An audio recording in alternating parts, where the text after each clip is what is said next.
আজকের রেসিপি হচ্ছে আমার উলকচু দিয়ে লইট্টা শুটকি। আমি লইট্টা শুটকি দিয়ে উলকচু কত সুন্দর করে রান্না করছি বন্ধুরা, তোমাদের সাথে আমি আজকে শেয়ার করব। আসসালামু আলাইকুম, সবাই কেমন আছো? আলহামদুলিল্লাহ আমি অনেক ভালো আছি। তো আজকের রেসিপিটার সাথে চলো কীভাবে আমি উলকচুটা রান্না করব। এই তো উলকচুটা আমি নিয়ে নিলাম, তারপর আমি এগুলা কেটে ভালো মতো ধুয়ে নিছি। এখন আমি গলা যেন না ধরে, আমার বুয়া বলছে হাত চুলকাচ্ছে, এই জন্য আমি লেবু দিয়ে উলকচুগুলো ভালো মতো সিদ্ধ করে নিচ্ছি। এখানে লইট্টা শুটকিগুলো ভিজা দিয়ে রাখছি ধোয়ার জন্য। তো আমার উলকচু সিদ্ধ হয়ে গেছে। এখন আমি কড়াই বসাই দিলাম, তেল দিয়ে দিচ্ছি। একদম সহজভাবে এই উলকচুটা রান্না করা যায়।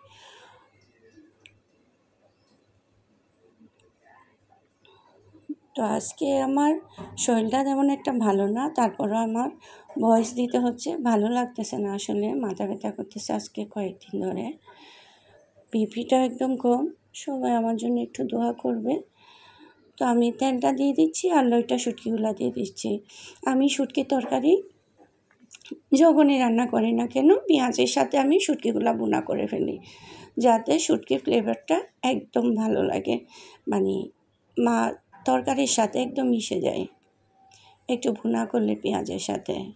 তো হলুদ, মরিচ, লবণ যা যা দিয়ার এগুলা দিলাম।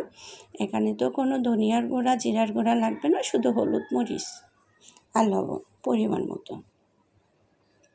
তো একটু পানি দিয়ে দিলাম, এখন একটু কষাই নিচ্ছি। আসলে কালকে সারা রাতও ঘুমাতে পারি নাই কাশির জন্য, যেমন মাথা ব্যথা তেমনি কাশি, এত ভাড়া বাড়ছে বলার কথা না।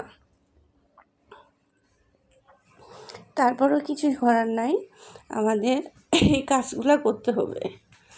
আমি উলকচুগুলো দিয়ে দিচ্ছি, একটু কষাই নেব। উলকচু কষাইয়ে তারপর সিদ্ধ করতে হবে।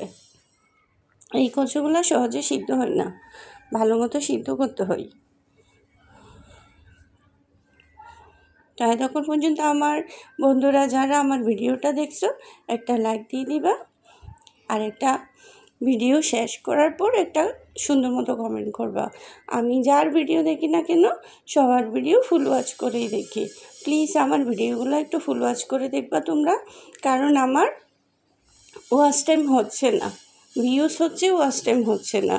সবাই অনেকে হয়তো কেটে কেটে দেখতেছে, এই জন্য।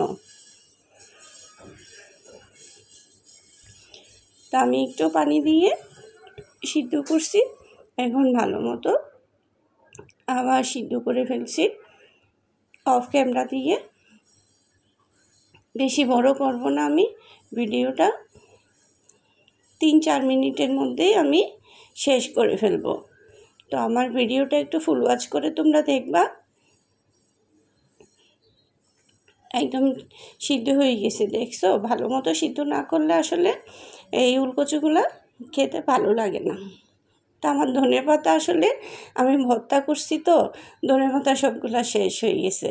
অল্প কিছু ধনেপাতা ছিল, এগুলা দিচ্ছি। ধনেপাতা শেষ হয়ে গেলে আসলে ভালো লাগে না তরকারিতে বেশি করে ধনেপাতা না দিলে। তো যাই হোক, কিছুই করার নাই, যখন যেভাবে ওইভাবে আমাদের চলতে হবে। তো দেখছো, এখন আমি ধনেপাতা দিয়ে কিছুক্ষণ অফ করে ছোটো আঁচে রাখছিলাম। এরপরে আমার রান্নার কালারটা কি সুন্দর হয়েছে। তো আজকের মতন এতটুকুই আমার রান্না। এই রেসিপিটা তোমাদের কাছে, উলকচুর রেসিপিটা কেমন লাগলো আমাকে একটু কমেন্টে জানাবা।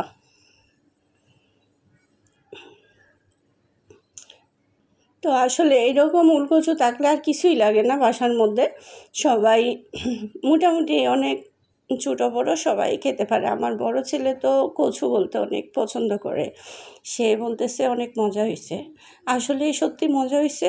তোমরা উলকচু আনলে এভাবে রান্না করে দেখবা, আমার রেসিপিটা ফলো করবা।